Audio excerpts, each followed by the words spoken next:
So Def, how did that originally happen for you? How did that situation come about?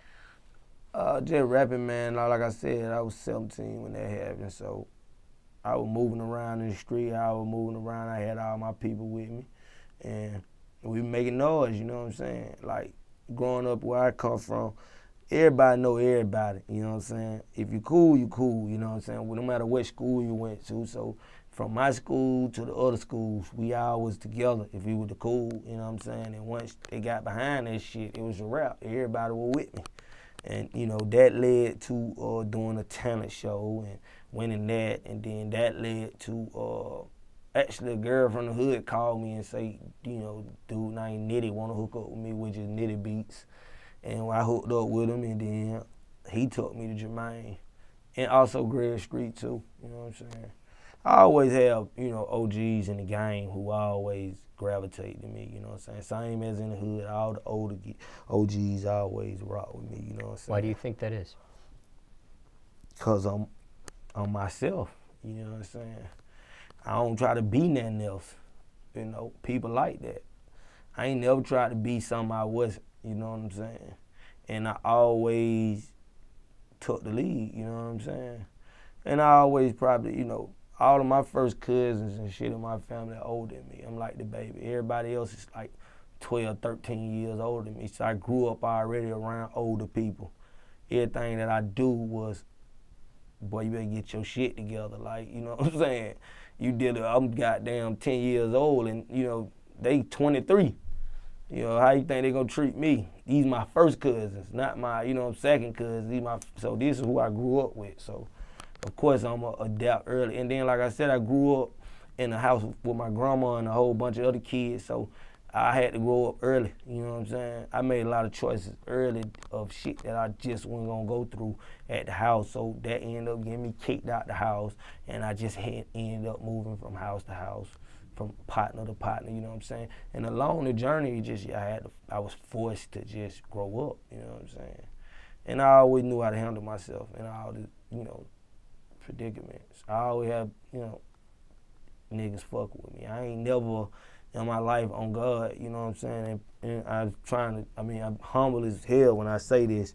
I've never had to do shit small. Everything that I ever did has always came big, you dig what I'm saying? Like, that's a blessing, but that's just how it was with me, you know what I'm saying? Even if it was selling something, it always came big, you know?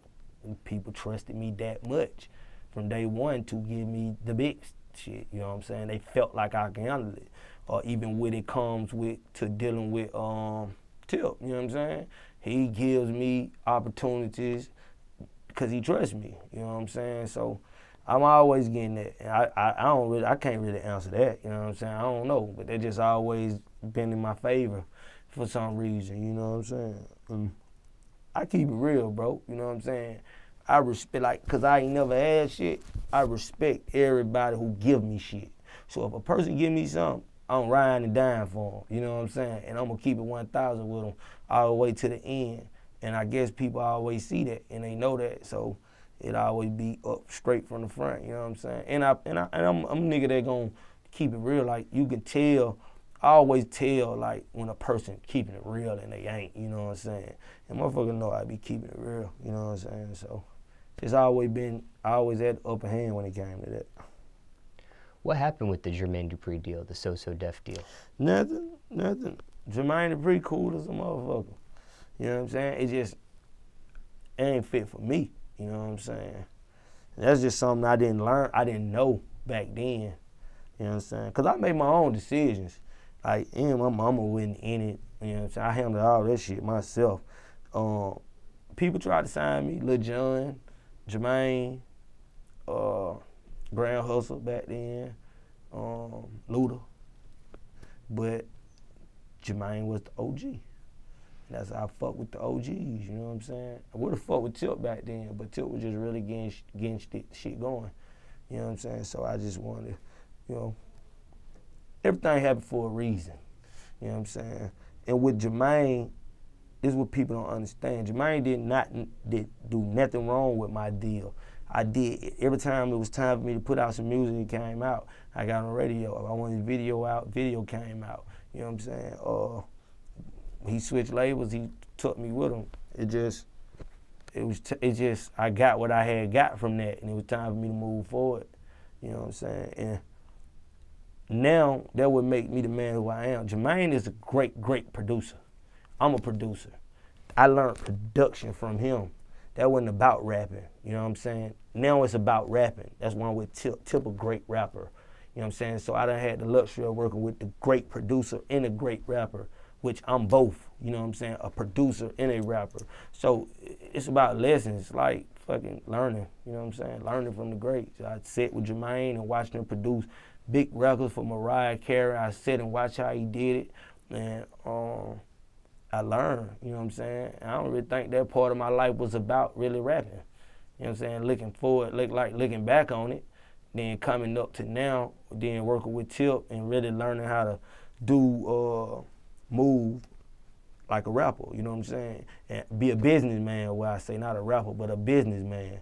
You know what I'm saying? So I feel like I got I got the best of both worlds. I learned from one of the great Atlanta producers and CEOs, and I learned from one of the great Atlanta businessman artists. You know what I'm saying? So shit, how better can you have it?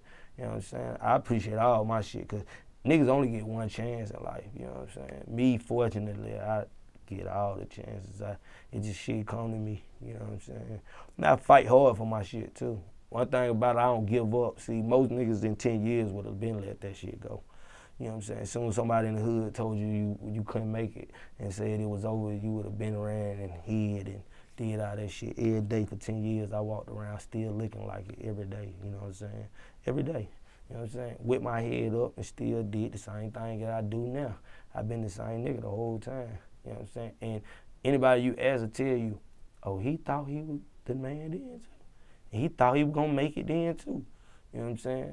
I had plenty of conversations with close people, even my grandmother, even my mother, friends, like, yo, rap, maybe it's not working, you know what I'm saying? Maybe it's not meant for you. And I looked their ass straight in the face and said, nah, I doubt it.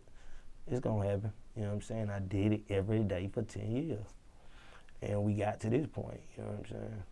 It's about staying down, man. It's really a talent to stay down. It's an art to stay down, you know what I'm saying? Most people can't stay down in life. That's why they don't gain shit. That's why they don't get to where they trying to go. You gotta stay down for this shit. It's like a plant growing. You can't just have a big ass tree outside. You got to plant the motherfucker, water the motherfucker, and let it grow. You know what I'm saying? And then over 10 years, then you can have a big ass tree. You know what I'm saying? So that's how I look at it. And then shit just beginning with me, you know what I'm saying? I got work that I did on the regular with Meek Mills, you know what I'm saying, which I'm really working close with him.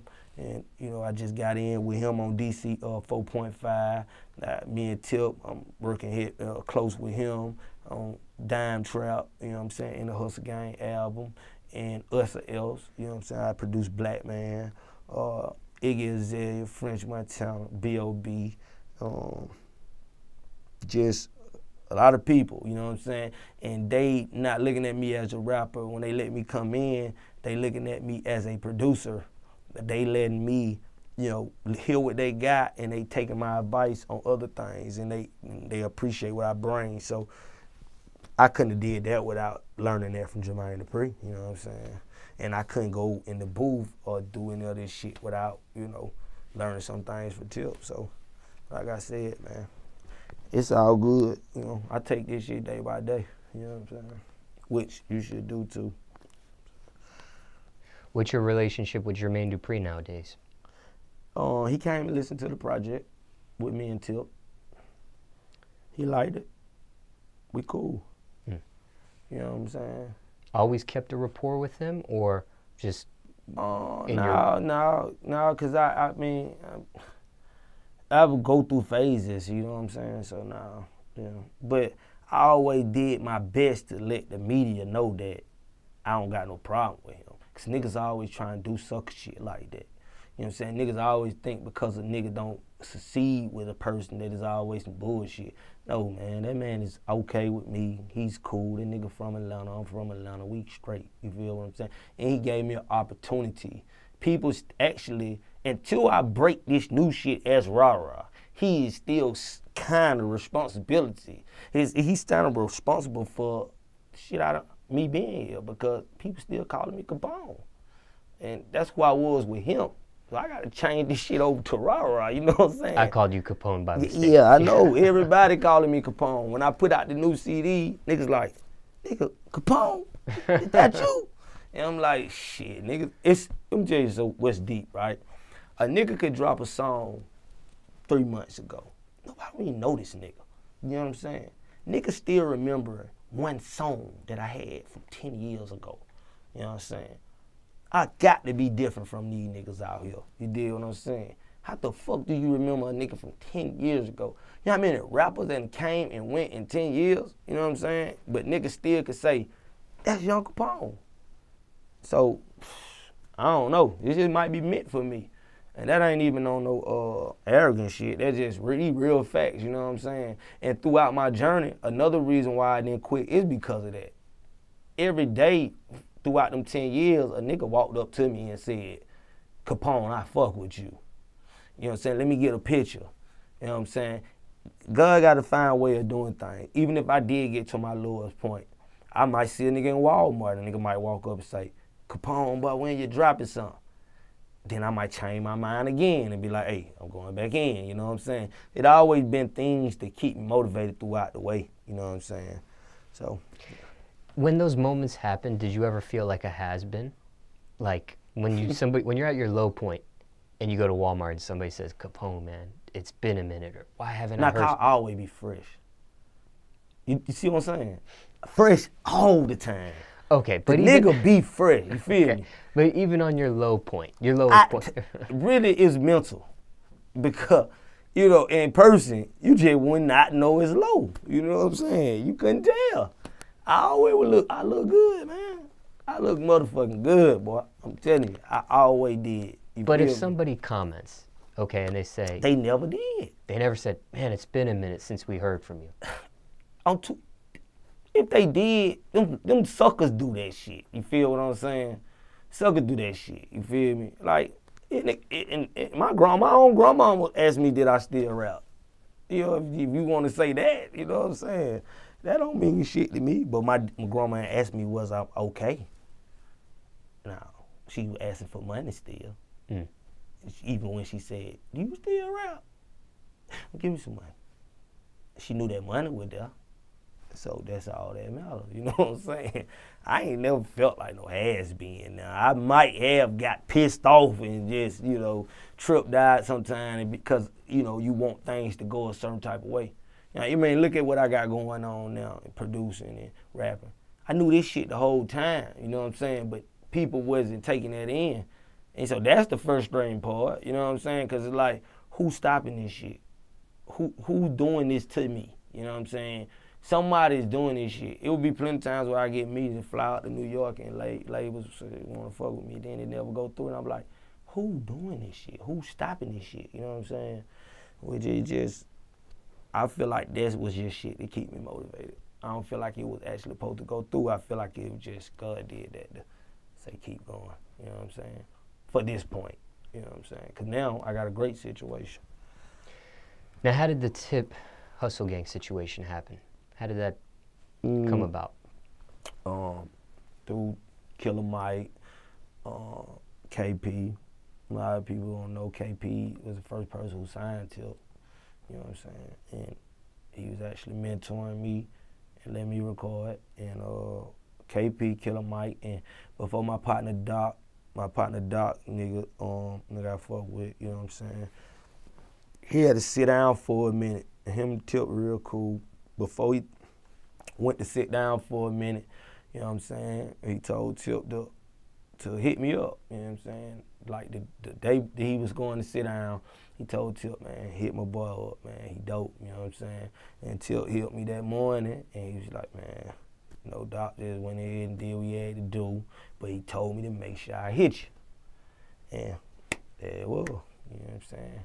It's just only a matter of time to just getting in the room with Tip, you know what I'm saying? That ain't no secret. A lot of people compare me and Tip, you know what I'm saying? Which I don't think we are the same, you know what I'm saying? Of course, we both from Atlanta and we come from the same type of environment, you know what I'm saying? And me, you know, hearing trap music. I'm serious for the first time. Trap music for the first time. Between Tip, Pimp C, whoever I identify with the most, you know what I'm saying? This is what we pick up, you know. This is how we learn how to do what we learn how to do. So, of course, from Tip and Pimp C and a couple others, like, yeah. So it was on the right to get with Tip. You know, I'm always a home team player. I wasn't going outside the city at all. Either I was going to rock with Tip or I was just going to do it by myself.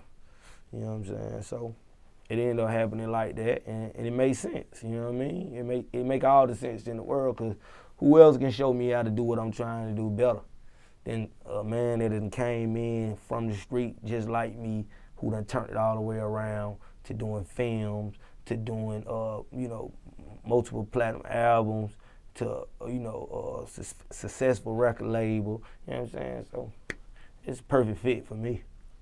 Now, when it comes to Tip, what's the biggest advice he's given you, or the most important thing you learned being around him so far at this point? I don't even look at Tip honestly, about rap shit no more. Like, we get in the booth, we kick it, you know what I'm saying? I just respect him as a real person and how he kick it with his kids. You know what I'm saying? That's one of the biggest things to me, because I ain't never had no dad. Like, no daddy wasn't around me. So I'm a person who learned everything by trial and error. So to see him actually interact with his kids, it helped me interact with my kids better. You know what I'm saying? It give me more, like, advice without giving me advice. And he probably wouldn't even know that, but you know what I'm saying? That's just something I look at him on, because he with his kids all the time. You know what I'm saying? They got a great relationship. And I really, really, like, idolize that shit, because men don't do shit like that. You know what I'm saying?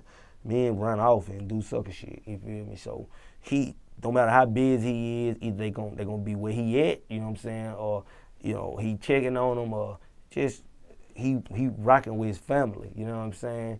Fuck with anybody think he rocking with his family, and that's more respect in my book than going platinum any day or doing any of that shit. That's the realest shit you could be, because this world got so much lame ass bullshit to offer. You can easily get sidetracked, you know what I'm saying? But, you know, homie ain't got sidetracked off of that. He stayed true to what it is, you know what I'm saying? And that's one of the biggest things I learned from him. Now, what about Jermaine Dupri? Same question. Biggest advice he's given you, or the most important thing you learned being around him at this point? I really think I just learned, you know, producing from him. At the time, I ain't even know I was learning it, you know what I'm saying? Not up until now is really when I'm like, this nigga used to do this shit. I ain't even really, you know what I'm saying? I didn't pay attention to shit back then, bro. Honestly, I don't even know. I don't even think I was wanted any advice back then. Young guy. Young guy. Nigga didn't want no advice. I thought I knew everything.